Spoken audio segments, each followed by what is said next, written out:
In this video, I want to talk about 3 stocks that are potential buys right now. And these are 3 stocks that I've collected that you can take, add to your watch list. This is not advice in any way. Go ahead and do your own research and diligence on them.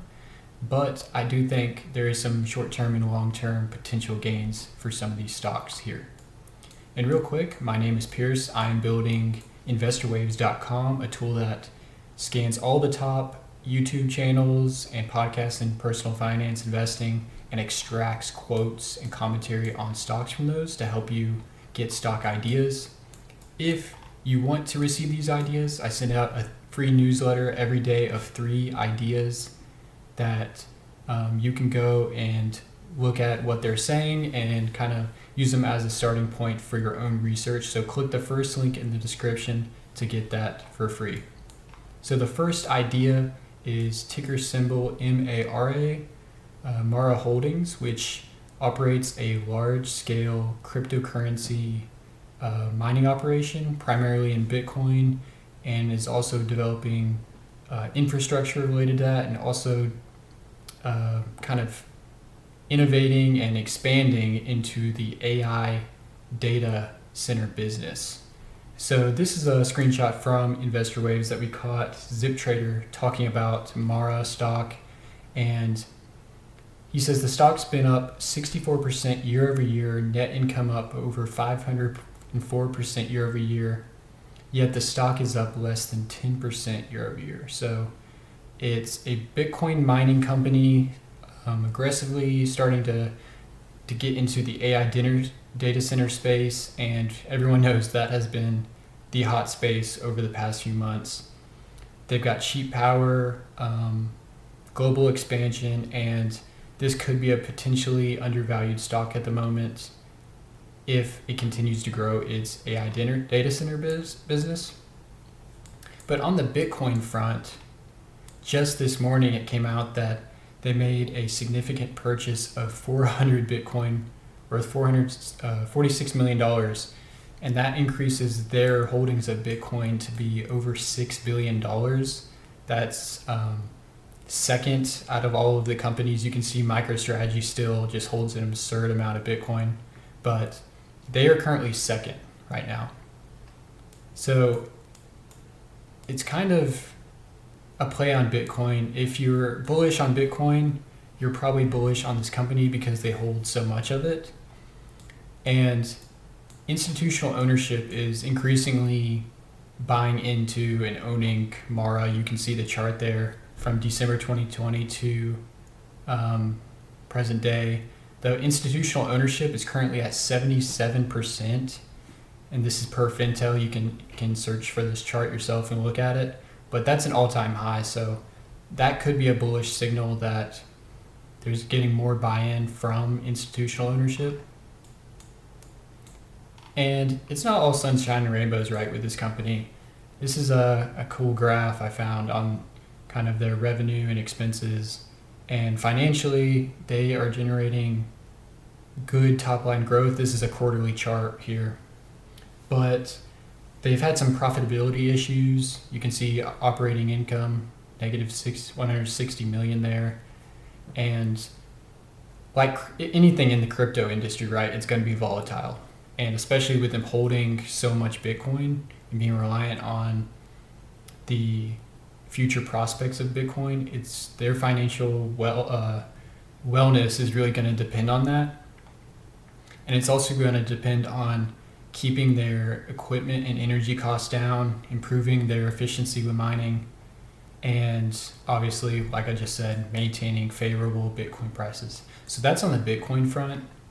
But to talk more about why this could be an AI data center play, a really good kind of piece here from Giannis on Seeking Alpha, if you want to go check this out. But he titles it "The Bitcoin Miner Hiding an AI Empire." And they're kind of transitioning from a pure Bitcoin miner into an emerging player in this AI infrastructure space. They had a big acquisition of, I think, maybe 75% or a majority stake in this company EDF Exxon, which provides access to AI-focused data centers in Europe and they serve enterprise big clients like NVIDIA and some of these big other companies. But right now, it's still kind of in the markets trading as a crypto miner, Bitcoin holding company, right? But if they can take advantage and grow as and kind of remodel themselves as an AI infrastructure company that successfully generates consistent revenue from AI and these other ventures, then the valuation could rise significantly, right? We've seen what's happening with the other stocks in this sector. It's been nothing but up the last few months. So that's number one stock, Mara Holdings. And getting into idea number two, which is Microsoft. And this is specifically looking at Microsoft as in the long term, right? We pulled this quote here from Invest with Corey on investorwaves.com. And he talked about how he is buying call options for Microsoft and that he had actually called it out in his Discord. And that's all kind of on the backs of Microsoft being upgraded to $675 price target from Wells Fargo. So he's currently got a $520 call on Microsoft, and you can see what it's trading at now. It's at $512, right? So he's got that for June of 2026, $512, $20 per share. But Wells Fargo just came out this morning with a really big price target of $675 per share on Microsoft, and that they believe that Microsoft is well positioned to capitalize, particularly in their cloud services sector. So in the last earnings for Microsoft, their Azure revenue crossed $75 billion annually, which is up 34%, and that's going to continue to grow. And they're also investing a ton into AI as well, just like the previous company we talked about. That's all anybody's focused on right now. And they came out in January saying they were planning to spend $80 billion in 2025 to build AI-enabled data centers and the like. And in September, they announced they're investing $30 billion in the UK. And, over time, as AI becomes more kind of embedded in enterprises, you've got the Microsoft Copilot that now I believe comes default installed on Windows, other AI apps. They're kind of uniquely positioned to serve both AI in software and in hardware, right? And something I like about Microsoft is, compared to these other AI tools like ChatGPT or whatever, you don't have to go physically to the web browser, type it in. It's already installed. And enterprises aren't really going to be moving away from Microsoft Teams, from Docs, from Excel, all of these things. And so it kind of gives them a unique positioning there. And I know they do have the stake in OpenAI anyway, but it does kind of give them a unique positioning there in terms of AI. And there had been some concerns from investors for kind of the last year that they overcommitted with this $80 billion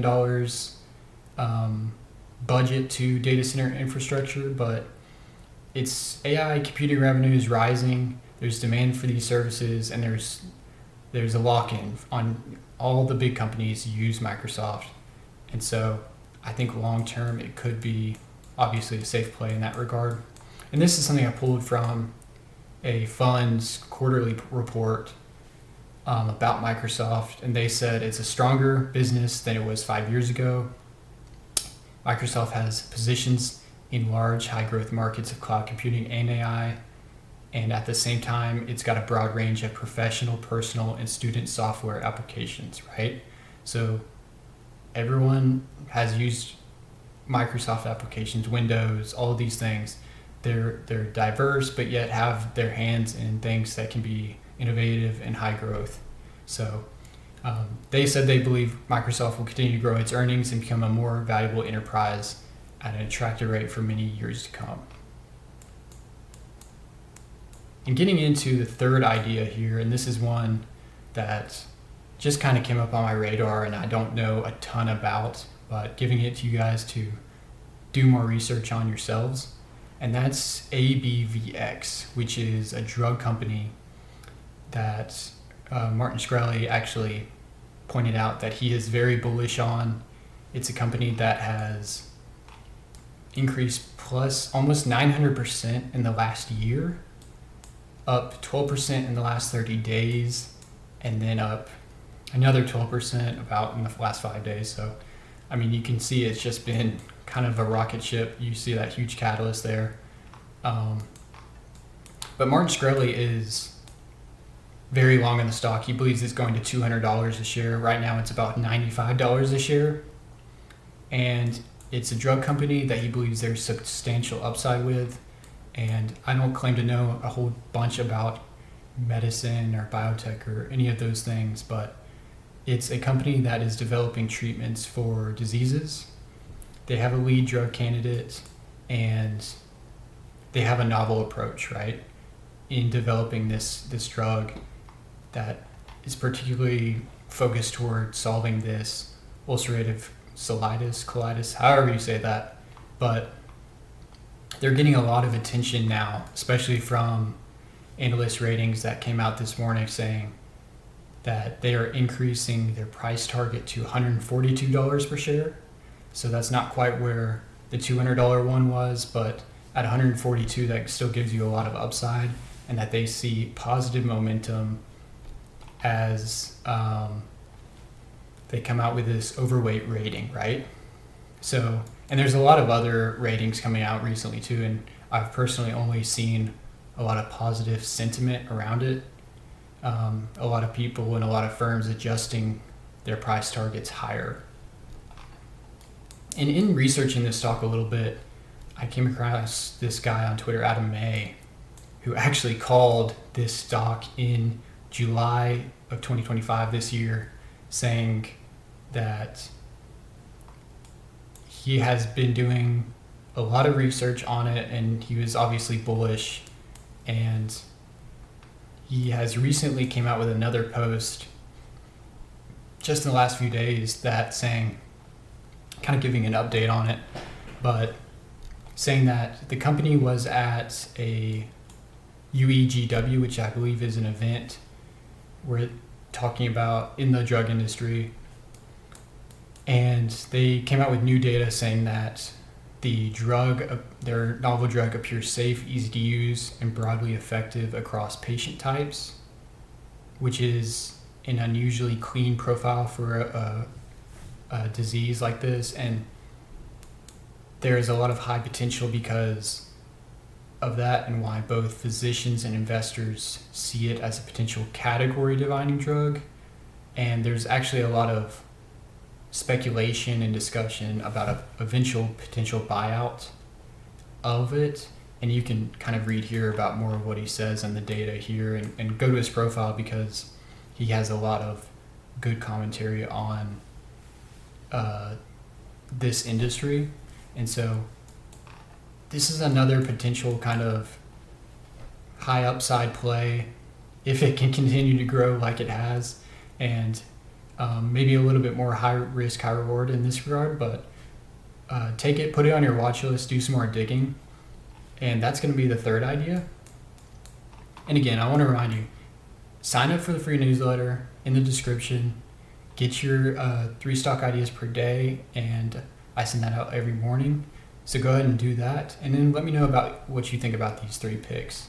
And I'm making videos almost every day. Subscribe to the channel.